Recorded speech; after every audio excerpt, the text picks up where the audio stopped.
कुछ ही देर में गड्ढे में अपने आप पानी भरने लगता है और देखते ही देखते पूरा गड्ढा पानी से लबालब भर जाता है। तभी कुछ देर बाद रमेश की आंखें खुलती है तो वो देखता है कि वो पानी के ऊपर तैर रहा है। अरे ये क्या, मैं पानी में हूँ।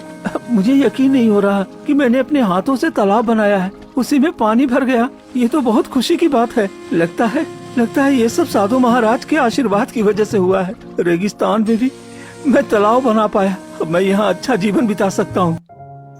फिर रमेश वहीं खुशी खुशी रहने लगता है। वहीं दूसरी तरफ गांव में दिन प्रतिदिन बीतते जाते हैं और रोज किसी न किसी की मृत्यु होती ही रहती है। इससे घबराकर सभी गांव वाले चौपाल पर इकट्ठा हो जाते हैं। मुखिया जी, अब तो हमें कोई बड़ा फैसला लेना होगा। जब से साधु महाराज हमारे गांव में मरे हैं, हमारी मृत्यु दर बढ़ती जा रही है। रोज 2-3 लोग मर रहे हैं और हमारे सारे कुएं और तालाब सूख गए हैं। अगर यही चलता रहा तो हमारा गांव पूरा का पूरा खत्म हो जाएगा।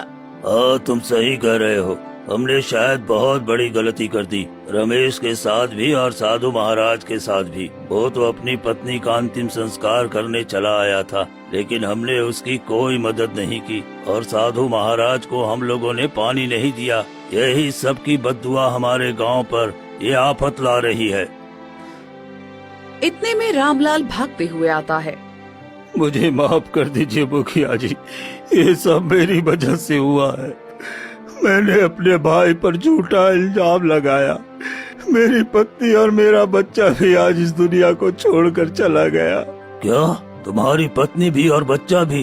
ये क्या हो गया? हाँ, मेरी पत्नी और मेरा बच्चा दोनों मर गए। ये सब मेरे ही पाप कर्मों की सजा है।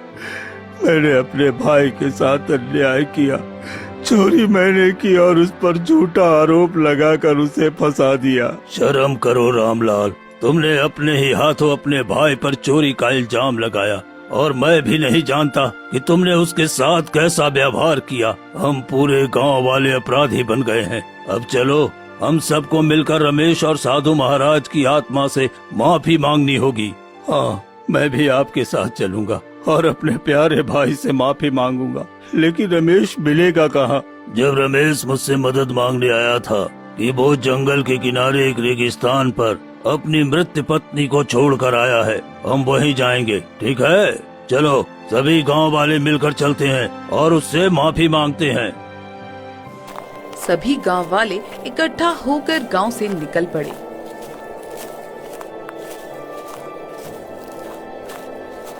और कई घंटे सफर तय करने के बाद रेगिस्तान में पहुंच गए। मुझे बहुत जोर की प्यास लगी है। यहाँ आसपास तो पानी भी नहीं दिख रहा। अब हम क्या करें? मुझे तो एक कदम चला नहीं जा रहा। लेकिन देखो मुखिया जी, रेगिस्तान के बीचों बीच कोई हरा हरा पेड़ और एक झोपड़ी दिखाई दे रही है। शायद वहाँ पानी भी होगा। चलिए चलते हैं।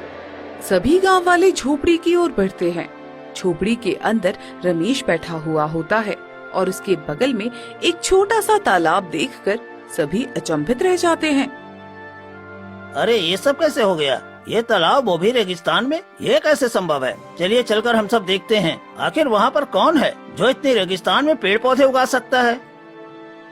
फिर सभी लोग रमेश की झोपड़ी के सामने खड़े हो जाते हैं। तभी रमेश बाहर आता है।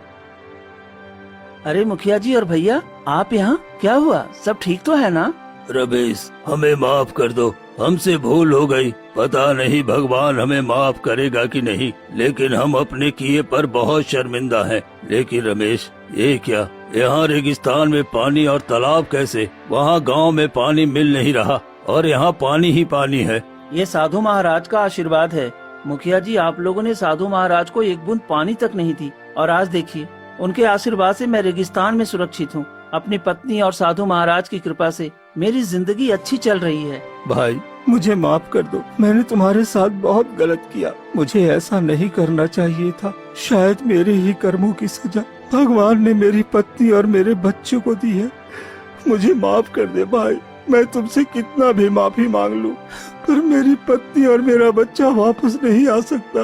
भैया, मुझे आपसे कोई शिकायत नहीं है। आपने अपना कर्म किया और मैंने अपना। मैं इस जीवन में खुश हूँ। रमेश, तुम मेरे गांव वापस चलो। शायद तुम चलोगे तो हमारे गांव की ये भयंकर गर्मी कम हो जाएगी।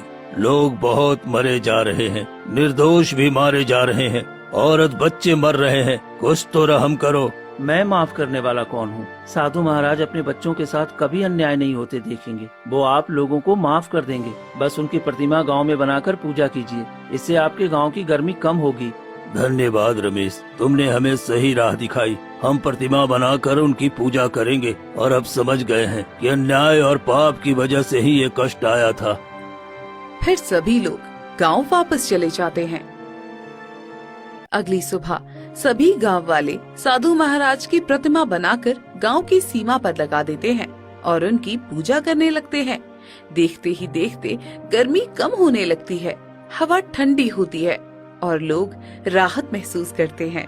देखो, आज हमारे गांव में फिर से जीवन लौट रहा है। फसलें हरी भरी हो रही हैं और लोग खुश हैं। आज से हम वचन देते हैं कि कभी किसी साधु, गरीब या भूखे प्यासे को अनदेखा नहीं करेंगे। हाँ, जो भी गांव में आए, गरीब, दुखिया, भूखा, प्यासा, हम दिल से स्वागत करेंगे और उनकी मदद करेंगे। और उस दिन के बाद से गांव वाले बदल गए।